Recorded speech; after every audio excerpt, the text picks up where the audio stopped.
ဝမ်းလဲဝမ်းတာလဲပျော်လဲပျော်တယ်ပေါ့နော်ကျွန်တော်တို့ဒီရလက်တွေထဲဆိုင်ကျွန်တော်တို့အတွေ့အကြုံတွေယူတာပေါ့နော်ကျွန်တော်တို့ဒီလိုပြိုင်ပွဲတွေဒီလို robotic ပြိုင်ပွဲတွေ steam ပြိုင်ပွဲတွေကြတော့ဒီမြန်မာနိုင်ငံမှာလည်းကျွန်တော်တို့ကဒီပြိုင်ပွဲတွေအတွက်ရှိပြီးတော့လည်းကျွန်တော်တို့အများမှတာတယ်ဝမ်းတာပြီးကျွန်တော်တို့ဒီပြိုင်ပွဲတွေကိုပြင်ဆင်ပြီးတော့လည်းကျွန်တော်တို့နိုင်ရရှိရပေါ့နော်ခုဒီနေ့မှာလည်းကျွန်တော်တို့ကျောင်းကဒါ2သင်း4သင်းဝင်ပြိုင်တာပေါ့နော်အဲ့ဒါမှာ2သင်းကျွန်တော်တို့ဒါ national အသင်းအနေနဲ့ကျွန်တော်တို့တွားရောက်ရှင်ပြိုင်ရမယ်စင်ကာပူသွားရတော့မှာပေါ့နော်ဒါအရှေ့တောင်အာရှမှာဒါတကယ်ကိုဒီနိုင်ငံဒီစင်ကာပူနိုင်ငံကိုကျွန်တော်တို့တွားရောက်ရှင်ပြိုင်မှာဖြစ်တဲ့အတွက် national လုံးဝလိုမျိုးပဲကျွန်တော်တို့ကဒီပြိုင်ပွဲတော့အကောင်းဆုံးတော့ပြင်ဆင်ထားတယ်ဒီထက်ပိုပြီးတော့လည်းကျွန်တော်တို့ဒါ advance တွေထပ်လုပ်ထားတယ်ပေါ့နော်ဒါပေမဲ့ကျောင်းချိန်ပြန်ပမှာဖြစ်တဲ့အတွက်ကျောင်းသားတွေလည်းဒါနေရောညရောသူတို့ဒါနေ့မှာလည်းကျွန်တော်တို့ကျောင်းတက်ရတယ်ညဘက်မှာဆိုသူတို့ဒီအတွက်ကို research လုပ်တယ် study လုပ်တဲ့အတွက်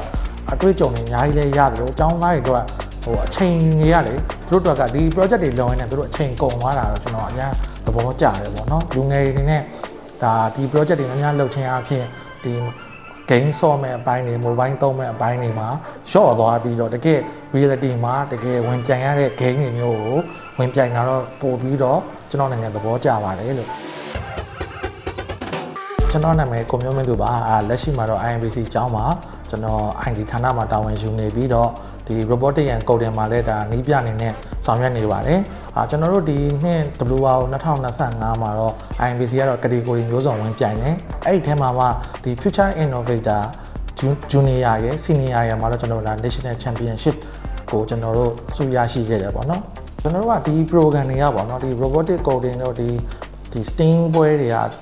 ကကျောင်းချိန်ပြန်ပမှာလောက်ရတဲ့ဒါ extra activity တွေပေါ့နော်အဲ့တော့သူတို့ကိုအချိန်တွေကတော့ကျွန်တော်တို့ဒါတိုက်ဖြစ်တာပေါ့နော်ကျောင်းဆင်းချိန်မှာကျွန်တော်တို့လောက်ရတယ်ကျောင်းဆင်းချိန်မှာတစ်ပတ်ကို3ရက်တော့၎င်း5ရက်တော့၎င်းကျွန်တော်တို့ဒါပြင်ဆင်နေပေါ့နော်အဲ့ဒါတွေတော့ကျွန်တော်တို့ကအချိန်ပေးရတယ်ပြီးကျောင်းသားတွေကိုအရေးကြီးတာ team work ပေါ့နော်ဒီတိုင်ပွဲတွေလုပ်တဲ့အခါမှာကျွန်တော်တို့က team work ကောင်းဖို့အတွက်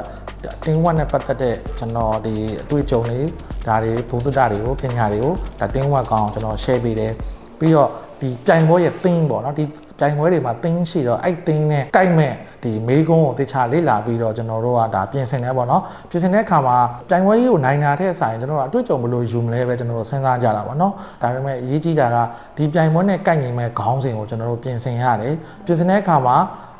ခုဆိုရင်ဒီခေတ်မှာဆိုရင်ဒါ AI နေပေါ်လာပြီဒါဒီ robotic and coding မှာလည်းကျောင်းသားတွေစိတ်ဝင်စားမှုလည်းပိုများလာတယ်ပြန်မှာမှဒီ STEAM နယ်ပယ်ကလည်းစိတ်ဝင်စားဖို့ပိုကောင်းတယ်ပေါ့နော်ပိုကောင်းပြီးတော့ဒီ project ကိုပြန်ရတာဖြစ်တဲ့အတွက်သူတို့တွေကိုဒါအချိန်ပေါ့နော် timing ကိုက်အောင်လို့ကျွန်တော်ဘက်ကဒီ approach လုပ်ပေးရတယ်ဘယ်ရက်မှာပါပြီးရမယ်ဘယ်ရက်မှာပါပြီးရမယ်ဆိုတဲ့ပုံစံလေးနဲ့ကျွန်တော်တို့သင်ကြားပို့ချပေးတယ်နောက်တစ်ခုကစီးလုံးမှုပေါ့နော်ဒီ team work စီးလုံးမှုကအရင်ရေးကြည့်တယ်ဒီစီးလုံးမှုမရှိရင်တော့ကျွန်တော်တို့ဒါဟိုတယောက်တည်းတော်နေလို့လည်းမရဘူးတင်းဝါမှာ3ယောက်ရှိရင်3ယောက်စလုံးကတိုင်တိုင်မှန်မှန်နဲ့ decision make လောက်တာအောင်မှာကျွန်တော်တို့ကဒါ3ယောက်စလုံးတိုင်ပင်ပြီးတော့လုပ်ရတယ်ပေါ့နော် coach တယောက်အနေနဲ့ကြတော့ဟိုကျွန်တော်ကဘာလုပ်ပါလို့ပြောရတဲ့ဆိုင်ရင်ကျွန်တော်ကသူတို့ရဲ့ idea တွေကိုသူများနဲ့မတူအောင် innovative ဖြစ်အောင် motivate ဖြစ်အောင်တော့ပဲကျွန်တော်ကနောက်ကနေကျွန်တော်ပံ့ပိုးပေးတာဖြစ်ပါတယ်STEAM education ကတော့ဒါကျွန်တော်တို့ဒါ project based learning ပေါ့နော်ဒီ project based learning မှာအဓိကတော့ဒီကျောင်းစာတွေအပြင်မှာတကယ်လက်တွေ့ဘဝမှာဒါ project တွေကို apply လုပ်ဖို့အတွက်ဒါ education တစ်ခုပဲပေါ့နော်အဲ့မှာမှဒါသူကလေးတွေရဲ့ problem solving skill တွေ critical thinking skill တွေကိုဒါတိုးတက်လာအောင်လို့ကျွန်တော်တို့ကဒါပြင်ဆင်ပေးရတာပေါ့နော်ဒီ WR ပြိုင်ပွဲတွေဝင်ပြိုင်တဲ့အကြောင်းကတော့ဒါခုနကျွန်တော်ပြောခဲ့သလိုပဲ STEAM education ကိုဒါ apply လုပ်ဖို့ပဲပေါ့နော်ကျောင်းတွေမှာလည်းစာတွေသင်ရတယ်အဲ့ဒါတွေကိုကျွန်တော်ပြန်ပြီးတော့ဒါ project based learning နေနဲ့ဝင်ပြိုင်ရမယ်ဒါမှမဟုတ်ရင် robot mission လို့ခေါ်တဲ့ဒီ robotic အသားပေးဒီ mission တွေကိုဝင်ပြိုင်ရတဲ့ game တွေရှိရပေါ့နော်ဒါတွေလည်းကျောင်းသားတွေကျောင်းမှာဒီ engineer နဲ့ပတ်သက်တဲ့ knowledge တွေသူတို့သင်ထားပြီးသားဟာတွေကို apply လုပ်ဖို့အတွက်ဝင်ပြိုင်တဲ့တယ်နောက်တစ်ခုက experience ပေါ့နော်ကျွန်တော်နောက်ဆုံးပြောနေတာတော့ဒီရလက်တွေဒီနိုင်တာတွေကိုထက်စာရင်ကျွန်တော်တို့ IMBC မှာရောကျွန်တော်ကိုယ်တိုင်ကရောဒီကျောင်းသားတွေကိုအတွေ့အကြုံပဲလို့စေချင်တာဒီလုပ်ငန်းတစ်ခုလုပ်တဲ့အခါမှာအလုပ်ပြီးပြအောင်ဘယ်လိုလုပ်ကြမလဲ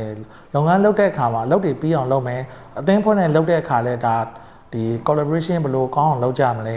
ပြီးရင်အားလုံးစီးလုံးမှုတွေလိုတယ်ပြီးရင်အချိန်တွေလိုတယ်ပေါ့နော် timing ကိုက်ဖို့လိုတယ်အချိန်တွေလေးစားရမယ်ဒီဘယ်ချိန်မှာဘယ်အပိုင်းတွေပြီးရမယ်ဒါမျိုးတွေကြတော့ team work ကောင်းမှုအတွက်ဒါတွေကိုကျွန်တော်တို့ကလေ့ကျင့်ပေးရတဲ့သဘောပဲပေါ့နော်ဒီလိုပြိုင်ပွဲတွေမှာကျတော့အဲ့ဒါတကယ်ကိုလက်တွေ့လှုပ်ဆောင်ရတာဖြစ်တဲ့အတွက်အကြောင်းသားတွေနဲ့ကဒါအတွေ့အကြုံကောင်းတစ်ခုလည်းရမယ်ဒါစာတင်တဲ့ဟာကိုလည်း apply လုပ်မယ်ပေါ့နော်ဒီပြောချင်တာကတော့အကြောင်းသားတွေကိုအလုပ်ပေးဖို့ပဲပေါ့နော်ဒီ homework တွေလည်းပေးတယ်ပြီးတော့အဲ့ဒီမှာဒီလို project base တွေပေးတယ်ပေါ့ဒီ21ရာစုမှာဒီ robotic တွေ coding တွေပြင်မှာအခုနောက်ပိုင်း AI တွေပါလာပြီးအစာတွေတင်တာထက်ကျောင်းသားတွေကိုဒီအလုပ်တွေများများပေးလုပ်ဖို့ပေါ့နော် project တွေပေးမယ်ပြီးရင်စာတင်တဲ့ချိန်မှာလည်းဒါစာတင်ပြီးရတဲ့ဒီနေရာတွေပြန် apply လုပ်လို့ရအောင်လို့ဒီလို STEAM ပွဲတွေဒါမှမဟုတ်လည်းကိုယ်ပိုင်ကိုကျောင်းထဲမှာပေးမဲ့ project တွေဒါတွေများများဖန်တီးပေးပါပြီးတော့သူတို့တွေကိုအတွေ့အကြုံများများပေးပါပေါ့နော်ဒီပြိုင်ပွဲတွေရှိမှမဟုတ်ပါဘူးကျောင်းထဲမှာလည်း project တွေလုပ်လို့ရတယ်ဒီကအဲ့လိုကျောင်းသားတွေကိုဒီစာတင်ချိန်မှာရောစာတင်ချိန်ပြန်ပမှာပါဒီလို project တွေပေးဖို့ကျွန်တော်တော့တိုက်တွန်းပါတယ်ပေါ့နော်ပြီးတော့ဒီကဘာကြီးနဲ့လည်းရမောင်တန်းနိုင်တာပေါ့နော်ဒီ AI ခက်လည်းရောက်လာပြီဖြစ်တဲ့အတွက်ဒီ robotic ရန်ကုတ်တယ်မှမဟုတ်ဘူးဒီ AI တွေကိုလည်းများများဒီဆရာမတွေလည်းလေ့လာပါဒီထက်မှကလည်းနည်းမှာလည်းလောကူလေးလာလို့ရတဲ့နေရာကြီးအများကြီးရှိပါတယ်ပေါ့နော်အဲ့တော့ဒါတွေကိုအကြောင်းမှပြန်ပြီးတော့ apply လုပ်ပြီးတော့ဒါကိုကျောင်းသားတွေနဲ့ဆရာမတွေနဲ့ဒါပူးပေါင်းပြီးတော့အခုလို project base တွေများများလုပ်ပါလို့ကျွန်တော်အကြံပေးပါတယ်